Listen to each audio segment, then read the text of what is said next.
আর মাত্র কয়েকদিন, তারপরে পর্দা উঠছে বিশ্বকাপ ফুটবলের। বিশ্বমঞ্চে লড়াইয়ে নামার আগে নিজেদের শেষবারের মতো ঝালিয়ে নিতে ব্যস্ত দলগুলো। আন্তর্জাতিক প্রীতি ম্যাচে সোমবার রাতে মাঠে নেমেছিল বেশ কয়েকটি দল।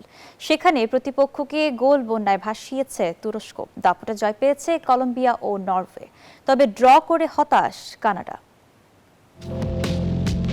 বিশ্বকাপের দামামা বাজছে ফুটবল বিশ্বে। মূল লড়াইয়ের আগে নিজেদের শক্তি ও দুর্বলতা পরখ করে নিতে প্রীতি ম্যাচকে গুরুত্ব দিচ্ছে দলগুলো। আর এই লড়াইয়ে সবচেয়ে বড় জয় পেয়েছে তুরস্ক।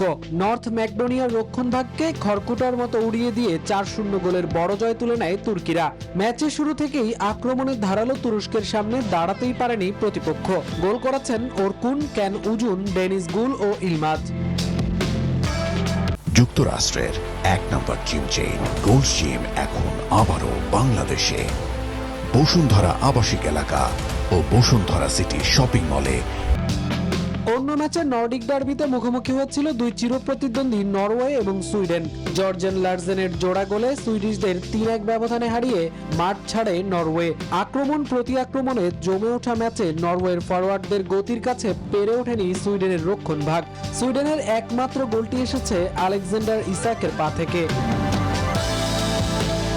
অন্যদিকে লাতিন আমেরিকার অন্যতম শক্তি কলম্বিয়াও তাদের জয়ের ধারা বজায় রেখেছে। লুইস দিয়াজ আর লুইস সুয়ারেজের গোলে কোস্টারিকার সাথে ৩-১ ব্যবধানে দাপুটে জয় তুলে নেয় তারা। মাঝমাঠের নিয়ন্ত্রণ নিজেদের হাতে রেখে পুরো ম্যাচে আধিপত্য বিস্তার করে খেলেছে কলম্বিয়ানরা। ম্যাচের শেষ মুহূর্ত পর্যন্ত কোস্টারিকাকে চাপে রেখে অনেকটা সহজ জয় নিশ্চিত করে তারা।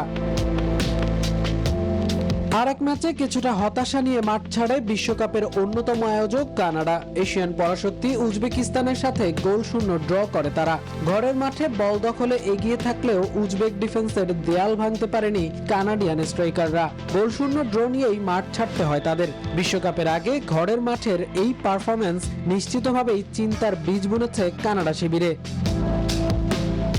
মামুনুর রহমান, নিউজ 24।